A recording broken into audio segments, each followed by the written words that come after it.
নামাজের উপকারিতা, নামাজ পড়লে কি উপকার? নামাজের এক নাম্বার উপকার, নামাজ পড়লে অন্তরে আল্লাহ প্রদত্ত একটা প্রশান্তি আল্লাহ দান করেন। সুবহানাল্লাহ। আবু দাউদের হাদিস, 4986 নম্বর হাদিস। হাদিসটি মন দিয়ে শুনেন। এক তাবী বলেন, আমি আমার আনসারি শ্বশুর বাড়িতে বেড়াইতে গেলাম। কোন বাড়িতে? আনসারি শ্বশুর বাড়িতে বেড়াইতে গেলাম। আমিও গেলাম, আমার আব্বাও গেলেন। মানে আমার শ্বশুর আর আমার আব্বার হলো বেয়াই। আব্বা তার বেয়াইকে দেখতে, আমি আমার শ্বশুরকে দেখতে গেলাম। নাউদুহু, আমাদের উদ্দেশ্য হলো আমার অসুস্থ শ্বশুরকে দেখতে যাওয়া। শ্বশুর অসুস্থ, সেই হিসাবে আমি জামাতা হিসাবে রওনা করলাম, আর আমার আব্বা বেয়াই হিসাবে রওনা করলাম। আনসারি শ্বশুর বাড়িতে গেলাম। যাওয়ার পর অসুস্থ শ্বশুরের পাশে আমি আর আমার বাবা বসা, জামাতা বসা আর বেয়াই বসা। ইতিমধ্যে নামাজের সময় হয়েছে। নামাজের সময় হওয়ার পর আমার অসুস্থ শ্বশুর ঘরের একটা মেয়েকে ডাক দিয়ে বললেন, ইয়া জারিয়া, এই মেয়ে, ইতুলি বিউযুইন, আমার জন্য অজুর পানি আনো। কে বলতেছে? সুস্থ মানুষরা না অসুস্থ ব্যক্তি? সুবহানাল্লাহ পড়েন। পানি আনো, অজুর পানি আনো। কেন? অজুর পানি আনো। লিউসাল্লিয়া ফাস্তারিহা, তুমি অজুর পানি আনবা, অজু করে নামাজ পড়বো, নামাজের মাধ্যমে যেন একটু প্রশান্তি লাভ করতে পারি। কেমনে বুঝাবো? আর সাহাবীরা অসুস্থ হইলে নামাজের মাধ্যমে প্রশান্তি খুঁজে, মানে তাদের ঔষধ হলো নামাজ। পানি আনো, অজু করি, নামাজ পড়ি। কেন? একটু শান্তি দরকার। তো সামনে যে দুইজন বসা, তারা কি অসুস্থ না সুস্থ? তারা মাসালা বলতেছেন। আনকারনাহু যালিকা, তারা বললেন, আরে আপনি অসুস্থ, আপনার ক্ষেত্রে তো মাসালা আছে, আপনার ওজর আছে, আপনি থামেন। আমার অসুস্থ শ্বশুর বললেন, শোনো, তুমি আমারে নিষেধ করবা না। আমি একদিন আল্লাহ রসুলকে দেখছি, হযরত বেলালকে বলছি, ইয়া বেলাল, ও বেলাল, কুম, তুমি দাঁড়াও, ফাকিম, একামত দাও, ফারিহনা বিসসালাহ, তুমি একামত দিলেই তো নামাজ শুরু হবে, নামাজের মাধ্যমে আমাদেরকে একটু প্রশান্তি করো, আমাদেরকে একটু শান্তি করো। তাহলে নামাজ প্রশান্তি। আবু দাউদের আরেকটা হাদিস, 1319 নম্বর হাদিস, 1319। এই হাদিসে আছে, কানান নবিয়্যু সাল্লাল্লাহু আলাইহি ওয়াসাল্লাম ইযা হাযাবাহু আমরুন সাল্লাহ, রাসূলুল্লাহ সাল্লাল্লাহু আলাইহি সাল্লামের কাছে যখন কোনো পেরেশানি কাজ করত, নবী যখন কোনো বিষয়ে পেরেশানি কাজ করত, সাল্লাহ, তিনি নামাজ পড়তেন। বলেন ভাই, কি শিখলাম? এই যে নবীর কোনো পেরেশানি কাজ করলে তিনি কি করতেন? বলেন তো, নবীর জীবনীর অন্যতম একটা দিক, নবী পেরেশান হইলে, এটা নবীর জীবনী কিনা বলেন তো? নবী পেরেশান হইলে কি করতেন? আমাদের জন্য অনুসরণীয় কি নবীর জীবনী না? এখন আপনারা বলেন, নবীর জীবনী থেকে কি পাইলাম? পেরেশান হলে আমরা কি করব? নামাজ পড়ব। তা আমাদের অভ্যাস, আগে আমরা মানুষকে বলি, চারদিকে ফোন দেই, ভাই বিপদে আছে না, আগে আল্লাহরে বলেন। সর্বপ্রথম আল্লাহর সাথে কথা বলবো। তাহলে নামাজের এক নাম্বার উপকারিতা, নামাজ প্রশান্তির কারণ। সুবহানাল্লাহ। নামাজের দুই নাম্বার উপকার, নামাজ আলো, নামাজ নূর, নামাজ আলো। সহিহ মুসলিমের হাদিস, রাসূলুল্লাহ সাল্লাল্লাহু আলাইহি ওয়াসাল্লাম বলেন, আত-তুহুরু শাত্রুল ঈমান, পবিত্রতা হলো ঈমানের অঙ্গ। ওয়ালহামদুলিল্লাহ, সবাই একবার দিল থেকে বলেন তো আলহামদুলিল্লাহ। নবীজি বলেন, আলহামদুলিল্লাহি তামলাউল মিজান, ইখলাসের সাথে আলহামদুলিল্লাহ একবার পড়লে তামলাউল মিজান, ওজনের পাল্লাকে পরিপূর্ণ করে দেয়। এবার দুইটা বাক্য মন দিয়ে পড়েন, বলেন সুবহানাল্লাহ ওয়ালহামদুলিল্লাহ। রাসূলুল্লাহ সাল্লাল্লাহু আলাইহি সাল্লাম বলেন, ইখলাসের সাথে সুবহানাল্লাহ এবং আলহামদুলিল্লাহ যদি কেউ পড়ে, তামলাআনে আও তামলাউমা বাইনাস সামাওয়াতি ওয়াল আরদ, আসমান এবং জমিনের মাঝে যে ফাঁকা জায়গাটা আছে, এই ফাঁকা জায়গাটাকে পূরণ করে দেয়। এবার নবীজি বলেন, আস-সালাতু নূরুন, নামাজ হলো নূর, নামাজ হলো আলো। সবাই বলেন নামাজ, আবার নামাজ নূর, নামাজ আলো, নামাজ নূর। দুনিয়াতে যে যত বেশি নামাজ পড়বে, দুনিয়াতে যে যত বেশি নামাজ পড়বে, কিয়ামতের ময়দানে তার চারপাশে তত বেশি নূর হবে, তত বেশি আলো হবে। 27 নাম্বার বারা, 18 নাম্বার পৃষ্ঠা। সূরা হাদীদের 12 নম্বর আয়াতে আল্লাহ বলেন, ইয়াউমা তারাল মুমিনিনা ওয়াল মুমিনাতি ইয়াসআ নূরুহুম বাইনা আইদিহিম ওয়া বিআইমানিহিম। সূরা হাদীদের 12 নম্বর আয়াত 27, 12, 18 নম্বর পৃষ্ঠা আল্লাহ বলেন, নবী সেদিন আপনি দেখবেন ইমানদার নারী পুরুষদেরকে দেখবেন, ইয়াসআ নূরুহুম বাইনা আইদিহিম ওয়া বিআইমানিহিম, তাদের সামনে পিছনে ডানে বামে নূর আর নূর। কিয়ামতের ময়দানে ইমানদার চারপাশে নূরের বেষ্টনী থাকবে, সেই নূরের বেষ্টনীতে সে চলবে হাঁটবে। এখন কিয়ামতের ময়দানে আমাদের নূর চারদিকে বারক, এটা কারা কারা চাই? তাহলে নূর বারে দুনিয়াতে কি আমল করলে? নামাজ। এই তো মাশাআল্লাহ, বলেন কি বললে? নামাজ। নবীজি বলেন সালাতু নূরুন, নামাজ হলো আলো। তো নামাজ এমন আলো, যত বেশি নামাজ পড়বো নূর তত বেশি হবে। কিয়ামতের ময়দানে আমাদের চতুর্দিকে নূরের বেষ্টনী তত বেশি হবে। আরেকটা হাদিস শুনেন, রাসূলুল্লাহ সাল্লাল্লাহু আলাইহি ওয়াসাল্লাম বলেন, মান হাফাযা আলাইহা, কেউ যদি দৈনিক 5 ওয়াক্ত নামাজ যত্ন সহকারে পড়ে, 5 ওয়াক্ত নামাজ কেউ যদি যত্ন সহকারে পড়ে, সঠিকভাবে যত্ন সহকারে 5 ওয়াক্ত নামাজ পড়তে হবে। কেউ যদি যত্ন সহকারে 5 ওয়াক্ত নামাজ নিয়মিত পড়ে, কানাত লাহু নূরান ওয়া বুরহানান ওয়া নাজাতান ইয়াউমাল কিয়ামা, কিয়ামতের ময়দানে এই নামাজ নামাজির জন্য আলো হবে, নামাজির পক্ষে দলিল হবে, নামাজির পক্ষে কিয়ামতের ময়দানে জাহান্নাম থেকে মুক্তির কারণ হবে। কেউ যদি দুনিয়াতে 5 ওয়াক্ত নামাজ যত্ন সহকারে পড়ে, 1 নাম্বার কিয়ামতের ময়দানে এই নামাজ তার জন্য আলো হবে, 2 নাম্বার তার পক্ষে দলিল হবে, 3 নাম্বার তার জন্য জাহান্নাম থেকে মুক্তির নিরাপত্তা হবে নামাজ। ওয়ামান লাম ইউহাফিজ আলাইহা, কেউ যদি যত্ন সহকারে নামাজ না পড়ে, লাম ইয়াকুন লাহু নূরুন ওয়ালা বুরহানুন ওয়ালা নাজাতুন, তার কোনো আলো হবে না, তার কোনো দলিল হবে না, তার কোনো মুক্তির নিরাপত্তা হবে না কিয়ামতের ময়দানে। ওয়াকানা ইয়াউমাল কিয়ামাতি মা কারুন ওয়া হামান ওয়া উবাই ইবনে খাল, বরং সে কিয়ামতের ময়দানে হামানের সাথে থাকবে, কারুনের সাথে থাকবে, উবাই ইবনে খালফের সাথে থাকবে, যারা দুনিয়াতে নামাজের প্রতি গুরুত্ব না দিবে। নবী বলেন কিয়ামতের ময়দানে তাদের হাসর হবে হামান, কারুন, উবাই ইবনে খাল, এই জাতীয় কাফেরদের সাথে। আল্লাহ আমাদের সকলকে নামাজের মাধ্যমে আলোকিত হওয়ার তৌফিক দান করেন। এ হলো 2 নম্বর উপকার। নামাজের 3 নম্বর উপকার, যারা নামাজ পড়বে কিয়ামতের ময়দানে আল্লাহর হকের ক্ষেত্রে সর্বপ্রথম হিসাব হবে নামাজের হিসাব। রাসূলুল্লাহ সাল্লাল্লাহু আলাইহি ওয়াসাল্লাম বলেন, আউয়ালু মা ইউহাসাবু বিহিল আবদু ইয়াউমাল কিয়ামাতিস সালাহ। আরেক বর্ণনা, ইন্না আউয়ালা মা ইউহাসাবু বিহিল আবদু ইয়াউমাল কিয়ামাতি সালাতুহু। এক হাদিসে আস-সালাত, আরেক হাদিসে সালাতুহু।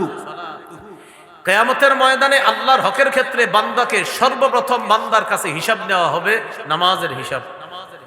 ফাইন সালাহাত, যদি নামাজ বিশুদ্ধ হয়, নামাজের হিসাবটা যদি সঠিক হয়, সালাহা লাহু সাইরু আমালি, তার অন্যান্য আমলের হিসাবগুলোও সঠিক হবে ইনশাআল্লাহ। আশা করা যায় নামাজের হিসাব যদি সঠিক হয় অন্যগুলোও সঠিক হবে। ওয়াইন ফাসাদাত, আর যদি এটা বরবাদ হয়, নামাজ যদি বরবাদ হয়, এই হিসাবে যদি আপনি ফেল করেন, অন্যান্য আমলের ক্ষেত্রে আপনি ফেল হওয়ার সম্ভাবনাই বেশি, বলি নাউযুবিল্লাহ।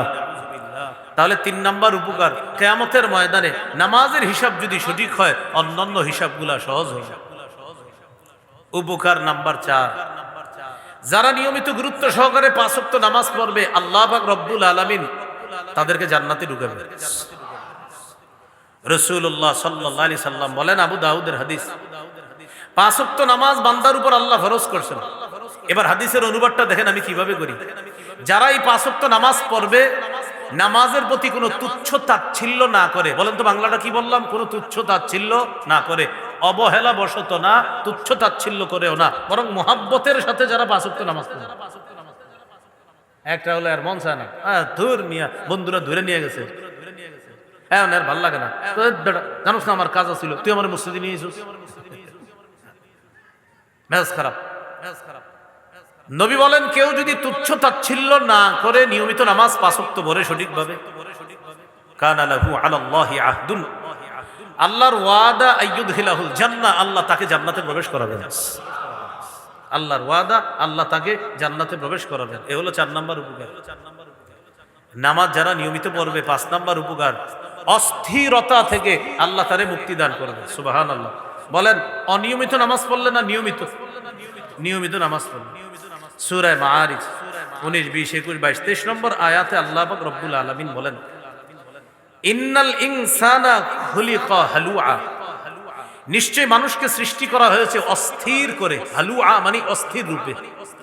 20 নম্বর আয়াতে আছে, ইদা মাসসাহু শাররু জাজুআ, মানুষকে যখন কোনো অকল্যাণ স্পর্শ করে সে অতিমাত্রায় উৎকণ্ঠিত হয়ে পড়ে। ওয়াইদা মাসসাহুল খায়রু মানুআ, যখন কোনো কল্যাণ তাকে স্পর্শ করে, মানুআ সে অতিশয় কৃপণ হয়ে যায়। অকল্যাণ স্পর্শ করলে মেজাজ খারাপ, থুর ভাল লাগে না। আর যদি টাকা পয়সা হয়ে যায় তখন আবার আটকা রাখে, না দিব না, আমার কৃপণ হয়ে যায় অতিমাত্রায়।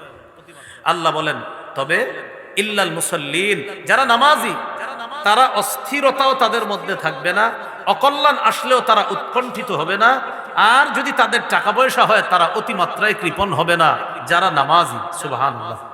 তবে সুবহানাল্লাহ পড়ার পরে আয়াতটা শুনেন, নামাজি মানে কি বুঝলা তোমরা? আল্লাহ বলেন আল্লাযীনা হুম আলা সালাতিহিম দাঈমুন, যারা নিয়মিত নামাজ। বলেন যারা, তাহলে বলেন অনিয়মিত না নিয়মিত? হ্যাঁ, নিয়মিত যদি নামাজ পড়েন তাহলে এই মাসালা। আল্লাহ আমাদেরকে কথাগুলা বুঝার তৌফিক দান করেন। তাহলে কারো মধ্যে যদি অস্থিরতার স্বভাব থাকে, কারো যদি অকল্যাণ আসলে তার মধ্যে উৎকণ্ঠিত হওয়ার স্বভাব থাকে, মানে আপনার জীবনে এখন একটা খারাপ অবস্থা আছে, এখন আপনি ধৈর্য না ধরে খালি উৎকণ্ঠিত হয়ে যাচ্ছেন এবং আল্লাহর ব্যাপারে উল্টাপাল্টা ধারণা শুরু করছেন, এরকম যদি কারো মধ্যে থাকে, আবার আপনার টাকা পয়সা হয়ে গেছে, আল্লাহ হঠাৎ দিছে, মানে আপনি অতিমাত্রায় কৃপণ হয়েছেন, আল্লাহ বলেন তোমার মধ্যে এই 3টা বদভ্যাস থাকবে না। তুমি অস্থির হবা না, তুমি উৎকণ্ঠিতও থাকবা না, তুমি কৃপণতাও করবা না। আল্লাহ বলেন কারা? ইল্লাল মুসাল্লিন, যারা নামাজি। আল্লাহ বলেন কোন নামাজি? আল্লাযীনা হুম আলা সালাতিহিম দাঈমুন, যারা যত্ন সহকারে নিয়মিত 5 ওয়াক্ত নামাজ আদায় করে। এ হলো সূরা মাআরিজের 19 থেকে 23 নম্বর আয়াত। তাহলে 5 নম্বর উপকার, অস্থিরতা থেকে মুক্তির উপায় নামাজ। নামাজের 6 নম্বর উপকার, নামাজ অশ্লীলতা এবং অপছন্দনীয় কাজ থেকে দূরে রাখে, বিরত রাখে। 21 নম্বর পারা, 1 নম্বর পৃষ্ঠা, সূরা আনকাবুতের 45 নম্বর আয়াত। আল্লাহ পাক রব্বুল আলামিন বলেন ইন্নাস সালাতা তানহা আনিল ফাহশাই ওয়াল মুনকার, নিশ্চয়ই নামাজ তানহা বাধা দেয়, বিরত রাখে, আনিল ফাহশা অশ্লীলতা থেকে, ওয়াল মুনকার এবং অপছন্দনীয় কাজ থেকে। যারা নামাজ পড়েন মসজিদে যতক্ষণ থাকেন অশ্লীল কাজ করেন কেউ? অপছন্দনীয় কাজ করেন? এই যে যতক্ষণ নামাজে থাকবেন আপনি অশ্লীল কাজ করবেন না, এটা প্রথম ব্যাখ্যা। মসজিদে গেলেন মনে করেন এশার আধা ঘন্টা আগে, এশার নামাজ পড়লেন বিতির সহ 20 মিনিট গেল, আধা ঘন্টা আর 20 মিনিট হলো 50 মিনিট। এই 50 মিনিট পরে নামাজে পরে আবার তালিমে বইছেন আরো আধা ঘন্টা, 50-এ আধা ঘন্টা হলো 1 ঘন্টা 20 মিনিট। 1 ঘন্টা 20 মিনিট, এই যে 1 ঘন্টা 20 মিনিট আপনি ছিলেন, এই 1 ঘন্টা 20 মিনিট আপনি কিন্তু কোনো গুনাহ করেন নাই, অশ্লীল কাজ করেন নাই, কারণ আপনি গুনাহমুক্ত পরিবেশে ছিলেন, নামাজের পরিবেশে ছিলেন। আল্লাহর কোরআন বলে নামাজ তোমাকে অশ্লীল কাজ থেকে দূরে রাখবে, অপছন্দনীয় কাজ থেকে দূরে রাখবে। এটা হলো একটা ব্যাখ্যা। আরেকটা ব্যাখ্যা, যারা নিয়মিত নামাজ পড়ে তারা যদি হঠাৎ কোনো খারাপ কাজ করে তখন কি বলে জানেন? ইস আমি কি করলাম, আমি না নামাজ পড়ি। এই যে দেখেন, আমি না নামাজ পড়ি, আমি এটা কি করলাম, মানে নামাজ পড়ে ধাক্কা দিছে, এই মিয়া তুমি না নামাজ পড়ো, তুমি এটা কেমনে করলো? একটা লোক মনে করেন মাশাআল্লাহ হঠাৎ দাওয়াত ও তাবলীগে গিয়ে নামাজি হয়েছে, আগে সে নামাজ পড়তো না, আগে খারাপ কাজ করলে সে এতটা আপনার অনুশোচনায় ভুগতো না, কিন্তু নামাজি হওয়ার পর হঠাৎ একটা খারাপ কাজ করলেই অনুশোচনায় ভোগে, আমি এটা কি করলাম, আমি না নামাজ ধরছি। ইমাম সাহেবের কাছে আইসা বলে হুজুর আমার দ্বারা ভয়ঙ্কর একটা অপরাধ হয়ে গেছে, ইন্না লিল্লাহ, আমি হুজুর গত 2 বছর ধরে নামাজ পড়ি। দেখেন গত 2 বছরের মধ্যে অপরাধ হইলে তার মধ্যে অনুশোচনা কাজ করে, কেন? সে নামাজ ধরছে, এই নামাজ তাকে অনুশোচনা করতে বাধ্য করে, তুমি না নামাজি, তোমার দ্বারা তো এই কাজ করা ঠিক না। এই জন্য আল্লাহ বলে নামাজ অশ্লীল এবং অপছন্দনীয় কাজ থেকে দূরে রাখে। আল্লাহ আমাদেরকে নিয়মিত নামাজ পড়ার তৌফিক দান করুন। নামাজের 7 নম্বর উপকার, নামাজ গুনাহ মুক্তির কারণ, নামাজ গুনাহ মুক্তির কাফারা, নামাজ গুনাহের জন্য কাফারা। গুনাহ নাই কার কার, এরকম কেউ আসেননি? তাহলে গুনাহের কাফারা কি বলেন তো? নামাজ। সহিহ বুখারীর বর্ণনা 582 নম্বর হাদিস। এই হাদিসের মধ্যে আছে রাসূলুল্লাহ সাল্লাল্লাহু আলাইহি ওয়াসাল্লাম বলেন, আরাআইতুম লাউ আন্না নাহরান বিবাবি আহাদিকুম ইয়াগতাসিলু মিনহু কুল্লা ইয়াউমিন 5 মাররাত। আচ্ছা, তোমরা কি মনে করো তোমাদের কারো বাড়ির সামনে একটা পুকুর আছে, ওই পুকুরের মধ্যে বাড়ির মালিক দৈনিক 5 বার গোসল করে, হাল ইয়াবকা মিন দারানিহি শাইউন, তার শরীরে কি কোনো নাপাক থাকবে? সাহাবীরা বললেন, লা ইয়াবকা মিন দারানিহি শাইউন, তার শরীরে কোনো নাপাক থাকবে না। রাসূলুল্লাহ সাল্লাল্লাহু আলাইহি ওয়াসাল্লাম বললেন, ফাযালিকা মিসলুস সালাওয়াতিল খামস ইয়ামহুল্লাহু বিহিন্নাল খাতায়া। নবীজি বলেন, কোন ব্যক্তি দৈনিক পুকুরে 5 বার গোসল করলে যেমন তার শরীরে কোনো ময়লা অবশিষ্ট থাকে না, কেউ যদি দৈনিক 5 ওয়াক্ত সালাত আদায় করে, আল্লাহ পাক রব্বুল আলামিন ওই ময়লা যেমন পানির দ্বারা ধুয়ে মুছে সাফ হয়ে যায়, তার গুনাহগুলা 5 ওয়াক্ত নামাজের দ্বারা আল্লাহ ধুয়ে মুছে সাফ করে দেয়। তাহলে বলেন, সবাই বলবেন, ময়লা সাফ করে কি? বলেন পানি। বলেন ময়লা দূর করে কি? গুনাহ দূর করে কি? বলেন ময়লা দূর করে কি? গুনাহ দূর করে কি? আল্লাহ আমাদের সকলকে 5 ওয়াক্ত নামাজ গুরুত্ব সহকারে দৈনিক পড়ার তৌফিক দান করেন। আর একটা হাদিস শুনেন, সহিহ মুসলিমের বর্ণনা 233 নম্বর হাদিস, আন্তর্জাতিক নাম্বার, মানে আমাদের মাদ্রাসার পাঠ্যপুস্তক অনুসারে 233 নম্বর হাদিস, মাদ্রাসার পাঠ্যপুস্তক অনুসারে মোট হাদিস হবে 3033টা হাদিস। এই অনুযায়ী মুসলিমের 233 নম্বর হাদিস। এই হাদিসের মধ্যে আছে রাসূলুল্লাহ সাল্লাল্লাহু আলাইহি ওয়াসাল্লাম বলেন, আস-সালাওয়াতুল খামস, 5 ওয়াক্ত নামাজ, ওয়াল জুমআতু ইলাল জুমআহ কাফারাতুন লিমা বাইনাহুন্না। 1 ওয়াক্ত নামাজ আর আরেক ওয়াক্ত, মানে 5 ওয়াক্ত নামাজ 1 ওয়াক্ত আরেক ওয়াক্ত, এর পরের ওয়াক্ত পরের ওয়াক্ত, এইভাবে 2 ওয়াক্ত নামাজের মাঝে যে গুনাহগুলা হয়ে যায়, এক জুমা আরেক জুমার মাঝে যে গুনাহগুলা হয়ে যায়, এক নামাজ আরেক নামাজের মাঝে গুনাহের জন্য কাফফারা হয় পরবর্তী নামাজ, এক জুমা থেকে আরেক জুমা, মানে এক সপ্তাহের মাঝে যে আমাদের কিছু ভুল ত্রুটি হয়ে গেছে জানতে অজান্তে, এই ভুল ত্রুটিগুলার কাফফারা হয় আগামী জুমা। তাহলে কতগুলো অপশন, নামাজের কারণেও ভুলের কাফফারা হয়, আবার জুমার কারণেও ভুলের কাফফারা হয়। আল্লাহ আমাদের সকলকে নিয়মিত নামাজ পড়ার তৌফিক দান করেন। সহিহ মুসলিমের বর্ণনা 228 নম্বর হাদিস।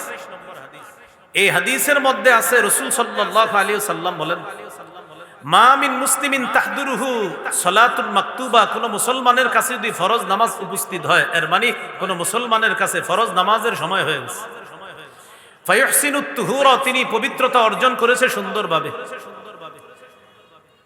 ওয়া ইউহসিনু খুশুআহা ওয়া রুকুআহা, সুন্দরভাবে ওযু করছে, সুন্দরভাবে খুশু খুজুর সাথে নামাজ পড়ছে, সুন্দরভাবে রুকু সিজদা করছে। নবীজি বলেন, ইল্লা কানাত কাফারাতান লিযুনুব, অথবা লিমা বাইনাহুন্না মা লাম তুতাল কাবাইর, যতক্ষণ এই বান্দা কবিরা গুনাহ না করবে, কবিরা গুনাহ ছাড়া যে অন্যান্য গুনাহগুলো আছে, এই গুনাহগুলা ওই 5 ওয়াক্ত নামাজ সুন্দরভাবে ওযু, সুন্দরভাবে রুকু, সুন্দরভাবে সিজদা করার কারণে এই 5 ওয়াক্ত নামাজ তার গুনাহের জন্য কাফফারা হয়ে যাচ্ছে। তাহলে 7 নাম্বার উপকার, গুনাহ মুক্তির কারণ নামাজ। নামাজের উপকারিতা নাম্বার 8, নামাজের কারণে আল্লাহ মর্যাদা বাড়ায় দেয়। সুবহানাল্লাহ। রাসূলুল্লাহ সাল্লাল্লাহু আলাইহি ওয়াসাল্লাম বলেন, আলাইকা বিকাসরাতিস সুজুদ, তুমি বেশি বেশি সিজদা করো, ফাইন্নাকা লা তাসজুদু সাজদাতান লিল্লাহ ইল্লা রাফাকাল্লাহু বিহা দারাজা। রাসূলুল্লাহ সাল্লাল্লাহু আলাইহি ওয়াসাল্লাম বলেন, উম্মত, তুমি যতবার আল্লাহকে খুশি করার জন্য সিজদা দাও, ততবার আল্লাহ তোমার মর্যাদা বাড়ায়। আজকের এশার নামাজ কয় রাকাত গেছে? ফরজ 4 রাকাতে, সিজদা কয়টা? 8টা। পরে বলছেন সুন্নত 2 রাকাত, 2 রাকাত সুন্নতে সিজদা কয়টা? 4টা। 8 আর 4 কত হলো? 12টা। বিতির পড়ছেন 3 রাকাত, 3 রাকাতে সিজদা কয়টা? 12 আর 6 কত? নিঃসন্দেহে আজকে যারা 9 রাকাত পড়ছেন, মোট এশার নামাজ 4 আর 2 6 আর 3 9, এই 9 রাকাত নামাজ যারা অন্তত আজকে পড়ছেন, আল্লাহ তাদের 18টা নতুন করে মর্যাদা বাড়াইছে। আমার নবী সব সত্য কথা, আমার নবীর কথা সত্য, কোনো সন্দেহ নাই। নবী বলছেন, এই মুখ থেকে যা বের হয় সব সত্য কথা। সুবহানাল্লাহ। তাহলে নামাজের কারণে মর্যাদা বাড়ে। কয় নাম্বার উপকারিতা গেল? 8। উপকারিতা নাম্বার 9, জান্নাতে নবী যেই জান্নাতে থাকবে, নবী জান্নাতের যে বালাখানায় থাকবে, আমাদের নবীর বালাখানার আশেপাশে কারা কারা থাকতে চাই ইনশাআল্লাহ? হ্যাঁ, কোথায়, কার আশেপাশে, কার? নবীর সাথী। জান্নাতে নবীর সাথী হতে চাই সবাই। আমাদের মাদানী ভাই সব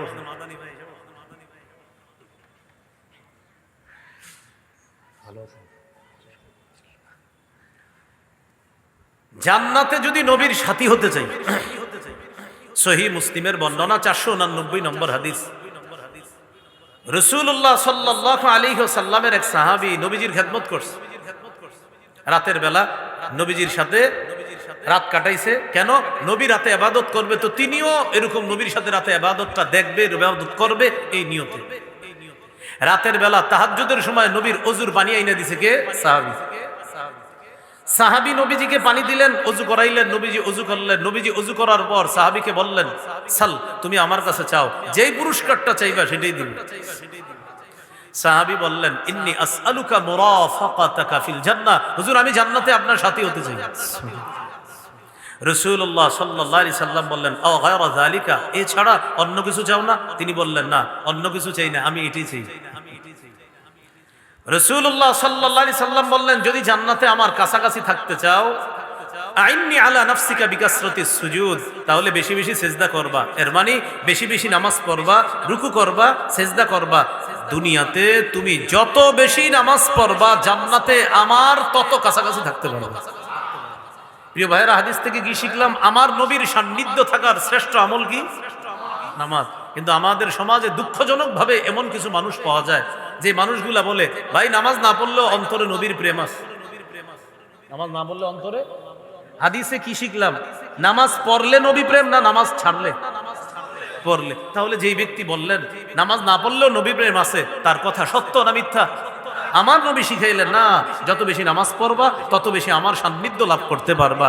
আল্লাহ কোরআনে বলছে, উসজুদ ওয়াক্তারিব, সিজদা দাও, কাছাকাছি আসো। আল্লাহ বলেন নামাজ আমি আল্লাহর কাছাকাছি হওয়ার উপায়, নবী বলেন নামাজ আমি নবীরও কাছাকাছি থাকার উপায়।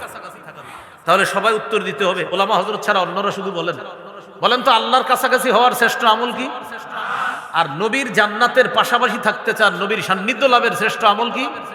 তাহলে আল্লাহ পাওয়ার শ্রেষ্ঠ আমল নামাজ, নবী পাওয়ার শ্রেষ্ঠ আমল, এ হলো নামাজের 9 নম্বর উপকার। নামাজের উপকারিতা নাম্বার 10। যেই ব্যক্তি নামাজে হেঁটে আসে, যত দূর থেকে হেঁটে আসবে তত বেশি তার সওয়াব। রাসূলুল্লাহ সাল্লাল্লাহু আলাইহি সাল্লাম বলেন, মান তাতাহহারা ফি বাইতিহি, যে ব্যক্তি নিজের ঘরে ওযু করে, ওযু করার পর সুম্মা মাশা ইলা বাইতিম মিন বুয়ুতিল্লাহ, অতঃপর আল্লাহর কোন ঘরের দিকে রওনা করে হেঁটে হেঁটে, আল্লাহর ঘরের দিকে যে সে হেঁটে হেঁটে রওনা করে, নবী বলেন একটা কদম ফালায় তার একটা গুনাহ মাফ হয়, একটা মর্যাদা বাড়ে। যত কদম ফালায়, ঘর থেকে বের হওয়ার সাথে সাথেই কদম পড়ছে, তার গুনাহ ঝরা শুরু হয়ে গেছে, আর মর্যাদা বাড়ে। তাহলে দূর থেকে হেঁটে মসজিদে আসলে সব। অন্য হাদিসে নবী বলেন, আযমুন নাসি আজরান আবআদুহুম মামশা, যে যত দূর থেকে হেঁটে আসবে তার তত বেশি সওয়াব। এক সাহাবী সবচেয়ে দূর থেকে হাইটা মসজিদে আসতেন। অন্য সাহাবী তাকে পরামর্শ হিসাবে বললেন, আচ্ছা ভাই, আপনি এত দূর থেকে আসেন, আমি বলছিলাম কি, লাবিশ তারাইতা হিমারান তারকাবুহু ফিজ যালমাই, আপনি যদি একটা গাধা ক্রয় করতেন, তাহলে প্রচন্ড রৌদ্রের মধ্যে অন্তত গাধার উপরে সওয়ার হয়ে মসজিদে আসতে পারতেন। আপনি 5 ওয়াক্ত নামাজই এত দূর থেকে হেঁটে আসেন, প্রচন্ড গরমের সময়ও আপনি হেঁটে হেঁটে আসেন, খুব কষ্ট লাগে, একটা গাধা কিনে এটার উপরে সওয়ার হয়ে আসবেন আপনি। ওই সাহাবী একটু পরে বলতেছে, এই শোনো, আমি গাধা কিনবো না, আমি গাধা কিনবো না। তো কেন?